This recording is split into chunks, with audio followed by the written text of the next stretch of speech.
साथियों, हर वर्ष पिछले खास तौर से 7 सालों से अरविंद केजरीवाल का एक बयान चर्चा में रहता है। जब मौसम बदलता है, दिल्ली में प्रदूषण का लेयर बढ़ती है, प्रदूषण की वजह से दिल्ली वासियों का जब दम घुटता है, कोर्ट की फटकार लगती है, आप पत्रकार बंधु जब सवाल पूछते हैं तो अरविंद केजरीवाल प्रदूषण बढ़ाने का कारण किसानों को मानते हैं। वो भी पंजाब के किसानों को मानते हैं कि दिल्ली का प्रदूषण बाहर से नहीं आ रहा है, पंजाब से आ रहा है जी। कांग्रेस की सरकार कुछ नहीं कर रही है जी। शर्म आनी चाहिए अरविंद केजरीवाल को। आज उन्हीं किसानों के बीच में जाकर के आप वोट मांगने का काम कर रहे हैं, जिन किसानों को आप लगातार 7 वर्षों से दोषी करार देते हो। हालांकि तमाम रिसर्च रिपोर्ट में माना गया है, वायु प्रदूषण की जो मात्रा है जिसमें वो पराली को जिम्मेवार मानते हैं, वो बहुत कमतर प्रतिशत है। 7 साल में जो काम प्रदूषण पे होना चाहिए था, उस पे आप काम नहीं करते और दोष किसानों पे मरते हो, पराली जलाने पे मरते हो। यह आपका किसान प्रेम दिखता है। और आज यही मैं चर्चा लेके आपके बीच आया हूं। अरविंद के चरित्र को मैं जनता के सामने रखने आया हूं। पंजाब के किसान भाइयों से कहने आया हूं, किसान आंदोलन में 3 काले कानूनों को वो लागू करना, पराली के लिए पंजाब के किसानों को दोषी मानना, मुआवजे के नाम पे दिल्ली के किसानों को खुशी बताना, मुआवजा ना बांटना, उनकी सुध नहीं लेना, ये क्या दर्शाता है?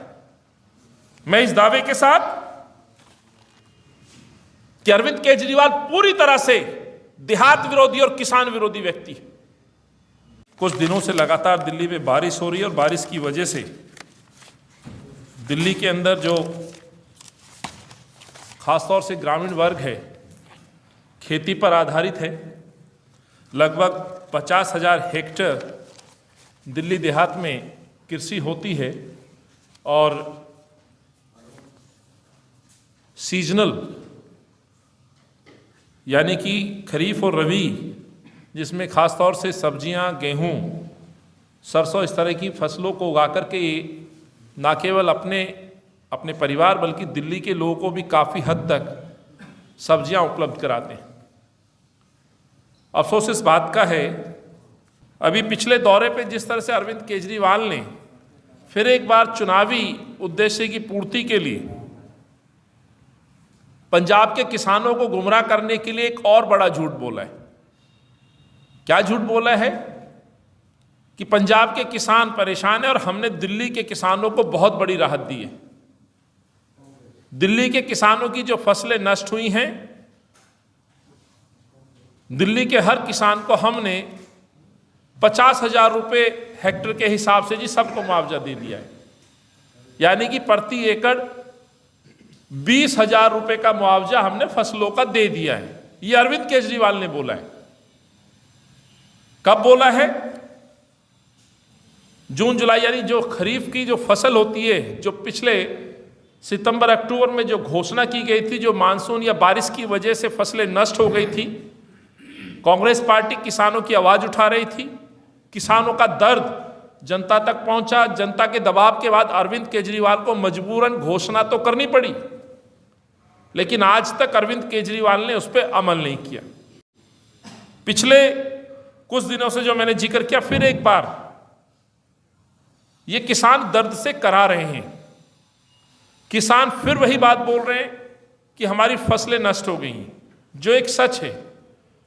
1 हफ्ते के अंदर किसानों की बहुत बड़ी क्षति उनकी फसलों की हुई, जिसमें खास तौर से गेहूं, सब्जियां, सरसों जैसी जो फसल है वो पूरी तरह से नष्ट हो चुकी है। किसान एक बार फिर सरकार की तरफ, मदद की तरफ निगाह उठा के देख रहा है।